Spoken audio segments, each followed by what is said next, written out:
Hello, everyone. Welcome to the Holy and Hormonal podcast. If you're new here, my name is Kim Gargano.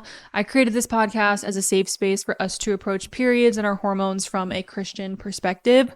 I'm very happy to have you. If this is your first time hearing my voice, welcome to the pod. Today's episode is going to be a bit of a recap of what I talked about in the last episode, specifically about anxiety and the things that I've been walking through and just an update on my life. I just got back from a 10-day vacation to Italy with my husband, my mom, my dad, my brother, and his fiance, and it was so much fun. And I want to explain my thought processes going into it and coming out of it, and what the Lord has really shown to me and broken off of me with anxiety and panic and this fear of control, this fear of embarrassment, whatever it is. From the last episode to now, I feel like I have gone through such a transformation.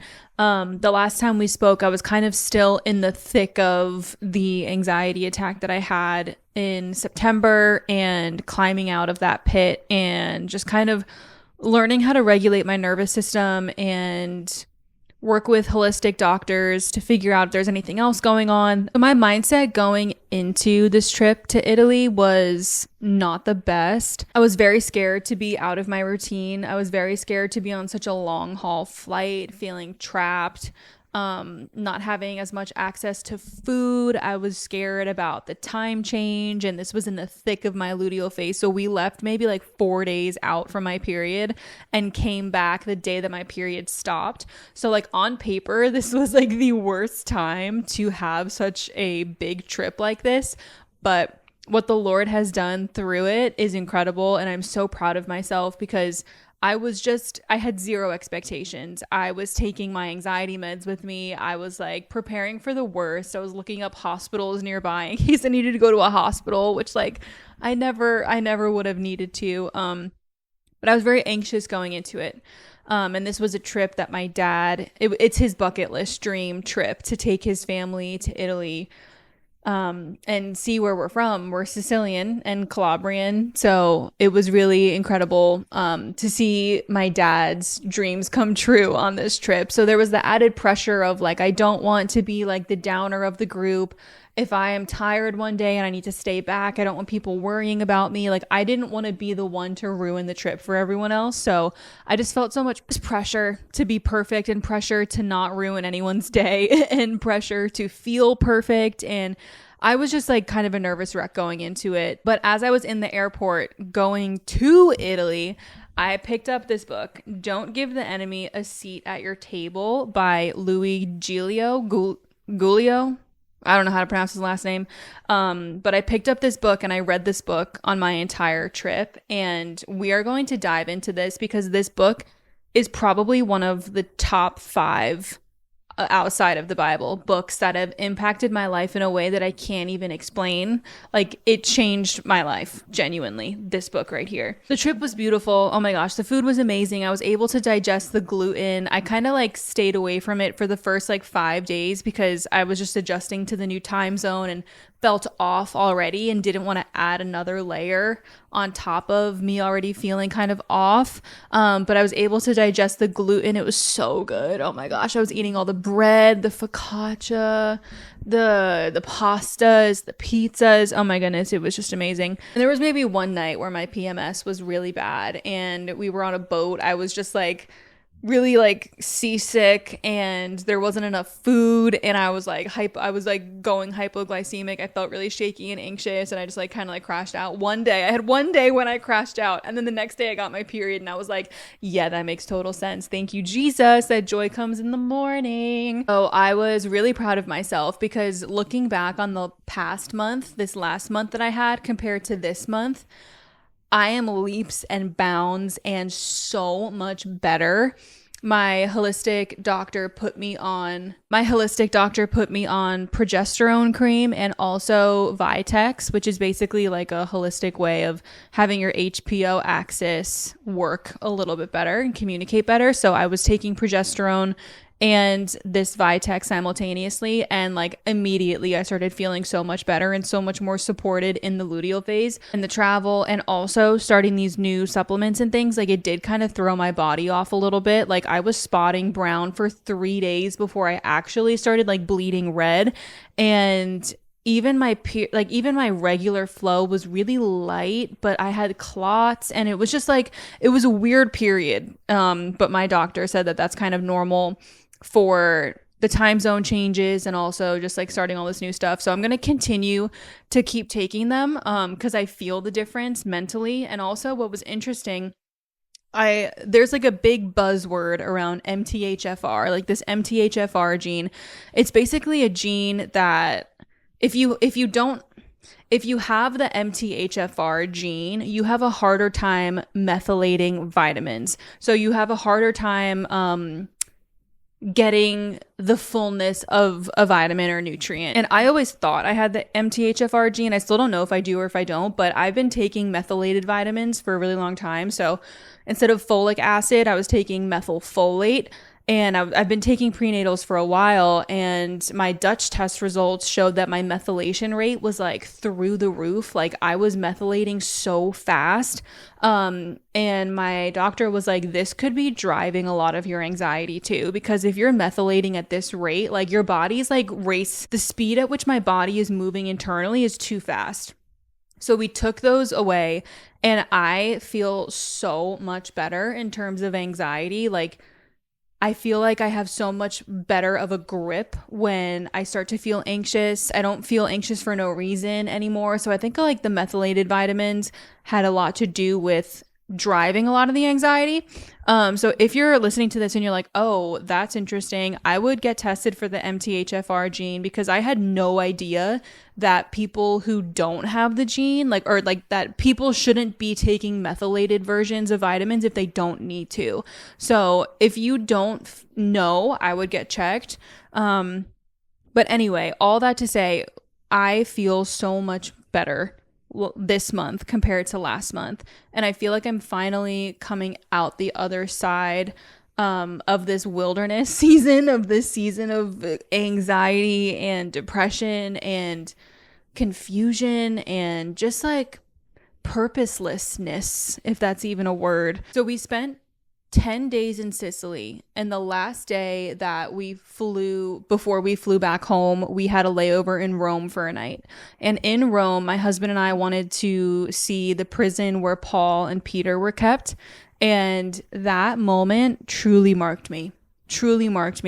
I was so excited to see this site. I actually saw a friend of mine post that she was there at some point. And I was like, that's so interesting. I would love to go. And so we go down into this like little cave, and we see the physical spot where Paul and Peter were kept in prison, chained to the wall. And there was just like a little, like a little skylight in the whatever that like water can drip out of. And that is the spot where they baptized the 2 Roman guards. And being in that space truly marked me and changed me. So as I was like in that prison, in that cave, whatever you want to call it, I just kept hearing Paul's words in Philippians 4. I have learned to be content no matter the circumstance. I have learned to master the key of contentment. And I was just looking at these horrible conditions, these like rocks and this brick that these people had to just sit on and live in, like, for the gospel. And I feel like it broke something off of me. Like, every time I think about anxiety or worry, I literally just see this prison, and I'm like, it's so insignificant. Like, being in a spot like that, my husband and I were just weeping. Like, I couldn't stop crying the whole entire day. I was just so taken back and so moved by seeing what Paul and seeing what the apostles went through in that time, like, for Jesus, and him sitting there chained to the wall saying, I've learned to be content. Fix your eyes on what is good, what is noble, what is trustworthy, what is pure, what is lovely. Practice these things. And I literally could not believe my eyes. And as I was walking out of there, I felt like if I wasn't in public, I would be openly like snot sobbing, because it affected me that much.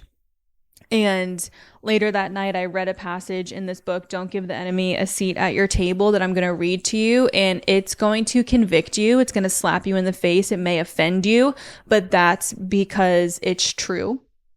And that's because of the Holy Spirit. So I'm going to turn to a chapter in here about holding your thoughts captive. Here's a hard truth, and I'm not going to shield you from this or attempt to candy coat it. If you don't take a thought captive, the failure lies with you. I speak this in truth and love to you in the same breath I preach it to myself. The failure is not because of your mother. It's not because of your stepdad. It's not because of any trouble that has come against you. If you are living in defeat, it's because you are allowing yourself to live in defeat. If you are losing the battle of your mind, it's because you are not willing to step up and say, there's a fight to be fought, and I'm going to fight the battle to win my mind because I have the power of the finished work of Jesus. So you must decide right now, today, to change the story of the battle of your mind. And then he goes on to talk about how you practically hold every thought captive. But that passage literally slapped me in the face because I was like, you know what? At this point, it is on me. It is on me. If I'm not holding every thought captive, if I'm not actively fighting the thoughts in my head, then it's on me. There is nuance here, of course. There are chemical imbalances, and I'm not talking to the individuals that genuinely need to be on medication or be evaluated by a psych. I'm literally talking about the people who are just riddled with anxiety and depression and feel so chained to it. I think reading that convicted me so hard because I know that I'm not doing enough to fight this anxiety back. I'm sitting here being like, just at the mercy of anxiety, at the mercy of my fears, at the mercy of my concerns and my challenges. But I'm not standing up for myself to fight the devil back and be like, Lord, rebuke you. I'm sitting here believing every thought that comes into my head, even though I know that a lot of the thoughts that come to my head aren't from me. They aren't from God either. They're from the devil. They're from trauma. And it's on me at this point, and it's on you as well, to fight for the war in your mind. And you already fight from a place of victory because Jesus' stripes healed you. Saw a post from a friend who reposted something from Stephanie Gretzinger, and she was saying something like, the more consumed we are by our own problems, the more we need a revelation of Jesus. And the answer isn't always to run to a supplement or a medication or a vice or whatever it is. Like, the answer to every single problem is receiving a deeper revelation of Jesus. And as I was in that prison cell, I wasn't even thinking about my anxiety. I wasn't going into it saying, I'm going to pray for me to be delivered from anxiety in this prison cell. I was just standing there weeping, being like, may I be so bold to preach the gospel and to keep my eyes fixed on the Passover lamb. May I be so bold in my faith that if I am also chained to this prison, I can also write. I've learned to be content no matter what the circumstances are. I've been poor. I've been wealthy. I've had food. I've been starving. I've had a place to lay my head. I've been homeless. I've been shipwrecked. But no matter what, I've mastered the key of contentment. That was my prayer. Because when you witness and when you experience a revelation of Jesus in that way, all your problems feel so small and so insignificant. These things that I feel like were consuming me, debilitating me, crippling me, keeping me chained, they feel so insignificant now. Because every time I think about my anxiety, I think about Jesus' flesh being ripped off of his body. I know it's gory. I know it's not pleasant to hear, but that's what he did. His face was so disfigured, they couldn't even recognize him. His bones were showing from his back. His flesh was hanging off of his body. He died and was whipped for the exact things that I can't stop thinking about, that I feel chained to, that I feel like I can't overcome. Jesus already nailed it to the cross with him. And I have to live and fight from that victory, knowing that he already made me a winner. I'm already delivered. And I have to believe that. I have to believe that and walk and know that truth, deeply perceive and know that truth in my heart. And so I feel like this trip stretched me. It pruned me. It got me so far out of my comfort zone, but God showed me that I can surrender all control and I will be good. And I'll live and I'll thrive and I'll have joy in all circumstances. I learned to surrender control. I learned to surrender the fear and the anxiousness and the need to have everything be perfect at all times. I just got out of my comfort zone, and God pruned a lot of things off of me, and he really renewed my mind on this trip. And that was always my prayer. Before anything else, God, I just want a renewing of the mind, because that is sustainable. And I know that there are times where I'm still going to feel really anxious. Like, of course, I'm going to feel anxious in normal situations that would cause anxiety, like starting a new job or doing something new. Like, those things are naturally going to make you anxious, because there's also like excitement and nervousness. Like, those are good. Like, you want to feel emotions. But the thing is, it's like, I'm not afraid of my symptoms anymore. I'm not afraid that I'm out of control of my body. I'm not afraid that I'm going to end up in a hospital. I'm not afraid that if I don't drink enough water, I'll die. Like, all these little things, these OCD things that were keeping me like so bound, I don't care anymore, because it doesn't matter. Because what matters is literally preaching the gospel. What matters is being a faithful servant. What matters is loving God and loving people. And the further I get from that, the more self-absorbed I become, the more I ruminate about every single thing I'm feeling and thinking, the more I get scared of everything. I'm overanalyzing, scanning my body. What is this pain in my toe? I'm like a hypochondriac thinking I'm going to have to amputate my toe. Like, all these things are now so insignificant to me.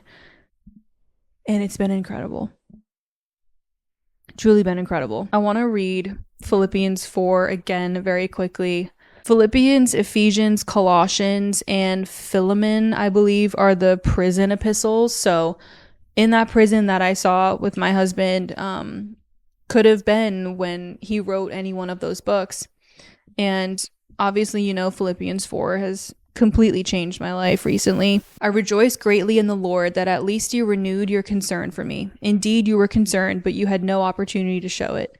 I am not saying this because I am in need, for I have learned to be content whatever the circumstances. I know what it is to be in need, and I know what it is to have plenty.